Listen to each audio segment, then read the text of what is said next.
I spoke with several custom cowboy boot makers in 2020 and I learned so much. Seriously, so much that in making the best of video, I had to break this up into 2 parts. This is part 2. Let's get into it. Old boots got soul, and I carry on this way, and we get better every day. Remember, as I go through this video, you can find links to each and every one of these bootmakers' interviews on my channel at the links in the description if you want to learn more about them and see more of their work. When we think of custom cowboy boot making, we might think traditional tools and sewing techniques, but Chase DeForest in Washington, D.C. sometimes uses lasers. So you have a leather laser cutter, like a CNC? I have a Glowforge, which is more of a, I would almost say hobbyist type of laser cutter. They're sort of geared for the at-home maker. It cuts a lot more than just leather. They've been out for a few years now, 3-4 years. Really cool tool. Super, super fun. I can get a lot more detail in my work. And save a lot of time. So I don't use it on every pair, and I probably use it more for the artwork, but it is super cool thing to experiment with. I've loved having it.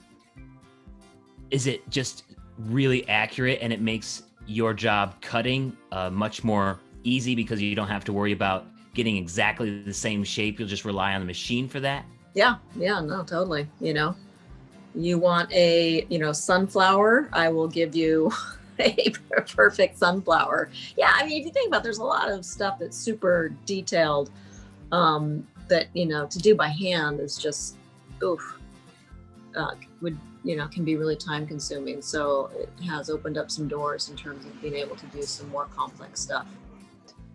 So, that's a pretty detailed little object, and I've engraved it to get the petal delineation, and then I cut it to get the exterior shape.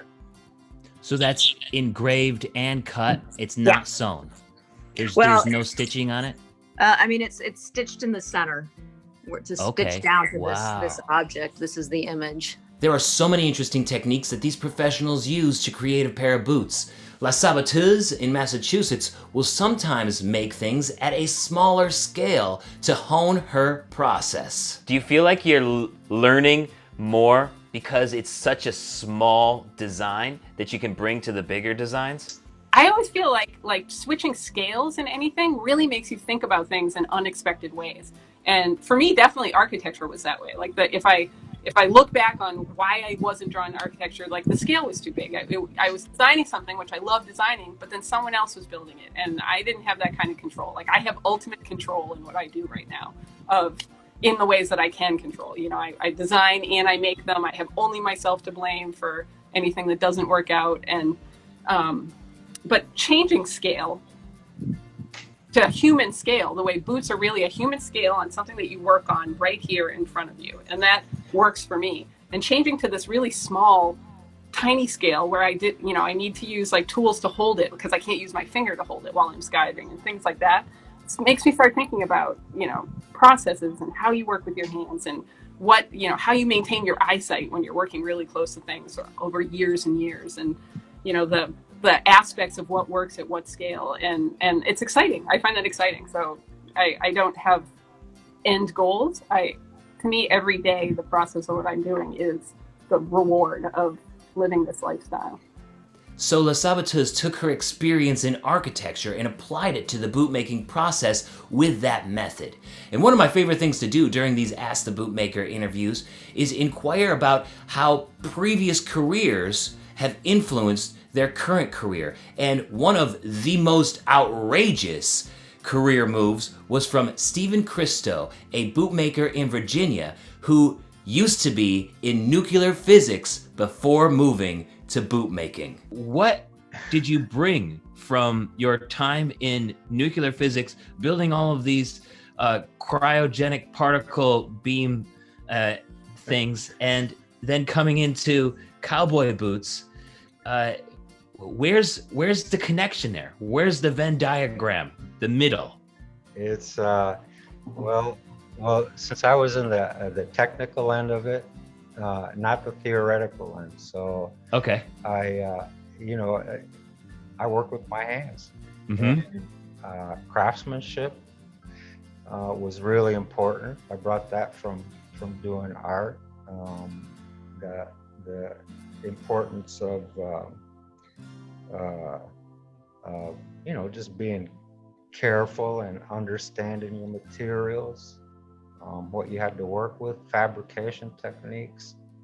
I mean, I brought stuff from art to physics more than I brought from physics back to bootmaking. Interesting. Yeah, it's and in my mind, there's not a whole lot of difference between art and science. I don't know how to explain it, but it just seemed natural to me. In both cases, you have a goal, Mm-hmm. right? And the way you approach it is basically the same. Speaking of working with your hands, Wes Shugart in Tennessee used to work in construction, and he shared what he brought from that career into bootmaking. Do you find that you brought any specific experience from building homes into your experience doing boots? I think people have different talents in a core. One of those talents would be assembly and disassembly. And I can tear some crap up, man. I can disassemble some stuff. And it's, about the same with assembly. So construction is that. You're building something with your hands. I can sling a hammer like nobody's business. I didn't have to learn to drive pegs. I already knew how to do it. It was just learning to use a smaller hammer instead of a 24-ounce framing hammer. So I think an experience, patience. I was a spastic child. I'm still kind of spastic at the ripe young age of 50. But years of being and building have taught me organization and taught me patience.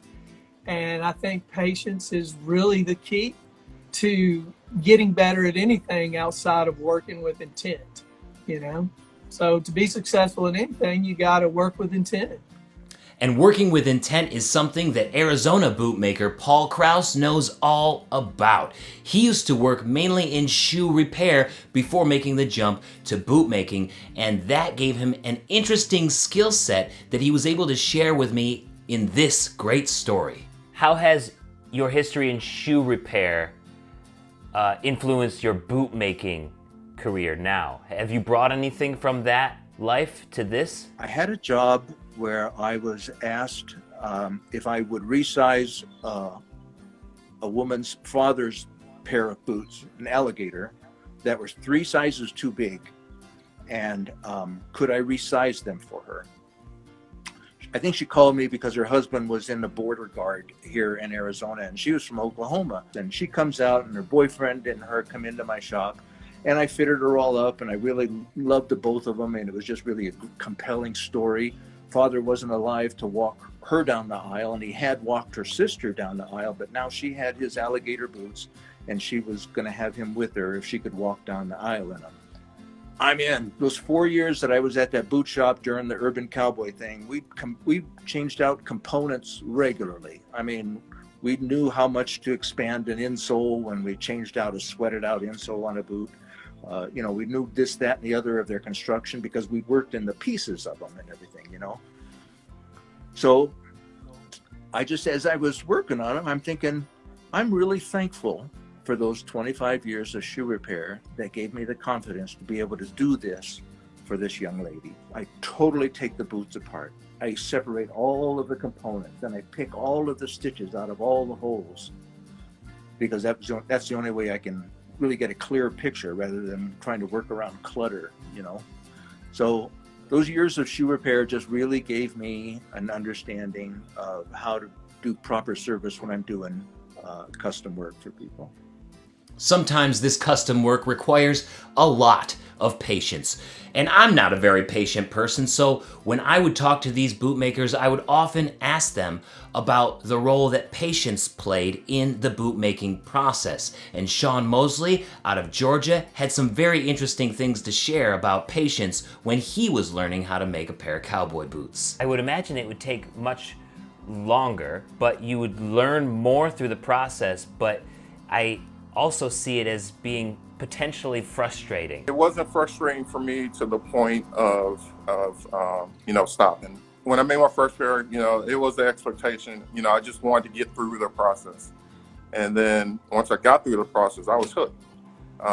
So the pairs that followed, I still made, was still making mistakes, and then kind of, So my crafting schedule would be, late at night or on the weekends. I wasn't frustrated at the craft itself. I was more so frustrated at myself because of the money that I'm losing. And then, but with that time, so pretty much, when you scrap something, or for me then, when you scrap something, then I would have to go reorder something. And a lot of these shippers, they'll take a week or so to ship you something. So that was, time for me to sit down and time out and reflect. And, that's a good thing. Anytime you're learning anything new, it's, make notes, and then look back on them, and then, try to find answers to them. So that's what I was able to do. It's trial and error. And, that's the biggest thing about, not having, a mentor over your shoulder. When you're doing something, you can ask why. When you're doing it by yourself and you do something that you're not sure of, or you do something wrong, then the why comes soon thereafter. And you're like, oh, that's why. Morgan Buckert in Idaho also had some great insights to share with me on this topic as well, explaining that sometimes you just need to know when to take a break. I can only imagine all of the patience needed to do that, which I'm sure you also have learned from your time fly fishing. Totally. Or even making flies. Right. My mentor is a great guy. He's got 4 kids, and there are rules in the boot shop, which often all 6 of them and I are in the boot shop, and the rules are no bleeding and no crying in the boot shop. And that applies whether you are 3 or 70. And I think that it's really important when you're having a hard day to leave. I think it's really important if you have an injury to leave. Just stop when you can and come back when you're ready. You have to be in a really specific mindset. All of my friends want to always come over to my shop. I'm like, well, I'm working. They're like, yeah, that's why I want to come. I'm like, well, no, like I'm in my brain and 100 and 200% focused on what I'm doing right now. And it's not a time to chit chat or watch TV or whatever. And that might just be me, but it's very serious work, and that's why I love it. I love speaking with each and every one of these custom cowboy boot makers in 2020. If you know a custom bootmaker that you'd like me to talk to on this channel, leave their name at the link in the description. I will do my best to reach out to them to book them for an Ask the Bootmaker session.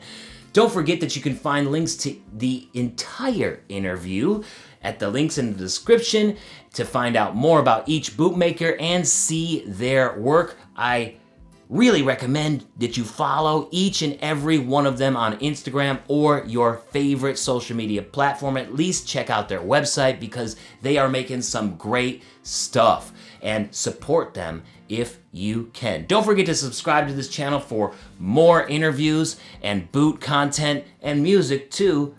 I'll see you around. Thanks for watching. Well, there's a custom maker for everyone, but you should follow them all just to get to know them. And if you don't have any, maybe someday you'll get some. Thank you for watching today. Don't forget to check out all the links to these great bootmakers in the description below. Don't forget to subscribe, and I will see you next time. Peace. Have a good one, everybody.